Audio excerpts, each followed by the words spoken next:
যশোরের মনিরামপুর সরকারি প্রাথমিক বিদ্যালয়ে পাঠদানকালে শতাধিক শিক্ষার্থীরা অজানা ভাইরাসে আক্রান্ত হয়েছে। মনিরামপুর উপজেলা প্রতিনিধি শাহজাহান শাকিলের প্রতিবেদনে দেখুন বিস্তারিত।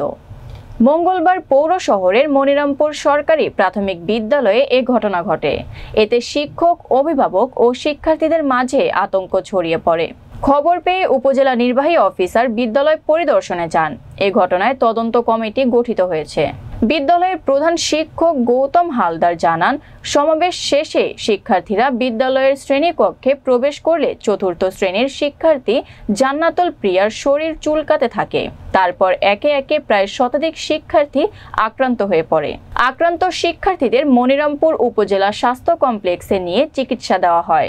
অভিভাবক দেবাশিস দেবনাথ বলেন, তার ছেলে দীপ্র সুস্থ শরীরে বিদ্যালয়ে যাওয়ার পর এ রোগে আক্রান্ত হয়। তিনি আক্রান্ত হওয়ার কারণ খুঁজে বের করার দাবি জানিয়েছেন। উপজেলা স্বাস্থ্য কমপ্লেক্সের শিশু বিশেষজ্ঞ ডক্টর জেসমিন সুমাইয়া বলেন, প্রত্যেক শিক্ষার্থী একই উপসর্গ নিয়ে হাসপাতালে আসে। একসঙ্গে এত শিক্ষার্থী একই উপসর্গে আক্রান্ত হওয়াটা স্বাভাবিক মনে করছেন না তিনি। এজন্য এই রোগটি নিয়ে তদন্তপূর্বক গবেষণার প্রয়োজন।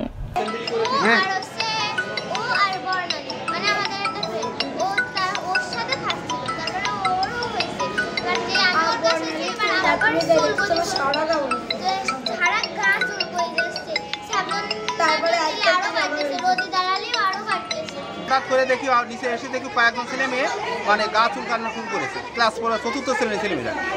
এই শুনে উপরে হেড স্যার বা অফিসাররা ছিলেন, মানে সরকারি উপজেলা শিক্ষা অফিসার কামরুল বাসার ফারুক স্যার ছিলেন। ওনার কাছে যে বললাম, তারপরে নিচে আসতে আসতে দেখি সব ছেলে মেয়ে অর্থাৎ চতুর্থ শ্রেণীর সব ছেলে মেয়ে মানে গা চুলকানো শুরু করেছে। তখন আমি দুজন ছেলে মেয়ে আগে শহর স্বাস্থ্য কমপ্লেক্সে নিয়ে আসলাম। তারপরে পিছনে প্রায় অন্তত 50-60 জন ছেলে মেয়ে আরও এখানে আসলো। এসে এখন এখানে ট্রিটমেন্ট দেওয়া হচ্ছে। সকাল 10টা নাগাদ আমার স্কুলের ছেলেমেয়েরা ক্লাসে আছে। এমন সময় ক্লাসের অনেক ছেলেমেয়েদের গায়ে চুলকাচ্ছে এবং পাশাপাশি তারা আরও যে ছেলেমেয়েরা আছে সাথে সাথে 10 মিনিটের ভিতরে অন্যান্য ছেলেমেয়েদের এটা ছড়িয়ে যায় এবং প্রত্যেকে গা চুলকাতে থাকে। পরবর্তীতে আমাকে এসে কমপ্লেন দিলে আমি হাসপাতালের সাথে যোগাযোগ করলে হাসপাতালের ডাক্তার বললেন হাসপাতালে পাঠিয়ে দেন। তখন এদেরকে সবাইকে একসাথে হাসপাতালে পাঠিয়ে দিয়েছি। প্রায় 80-90 জন মতো হবে ওই সময় পাঠাচ্ছি এবং পরবর্তীতে আরও কয়েকজন গিয়েছে। স্কুলের ক্লাসরুমে হয়তো কোনো কেমিক্যালের থাকতে পারে, কেমিক্যাল থেকে রিয়াকশনটা হতে পারে। এছাড়া আর কোনো সমস্যা নেই, বাচ্চারা এমনি সবাই ভালো আছে, সুস্থ আছে। আমরা তাদের প্রাথমিক চিকিৎসার সর্বোচ্চ যতটা দেওয়ার আমরা দিচ্ছি। অবজারভেশনে থাকবে 1 ঘন্টা মতো। এরপরে যদি ভালো মনে হয় আমরা ছেড়ে দেবো, আর যদি কোনোটা খারাপ মনে হয় হসপিটালে ভর্তি করে রাখবো।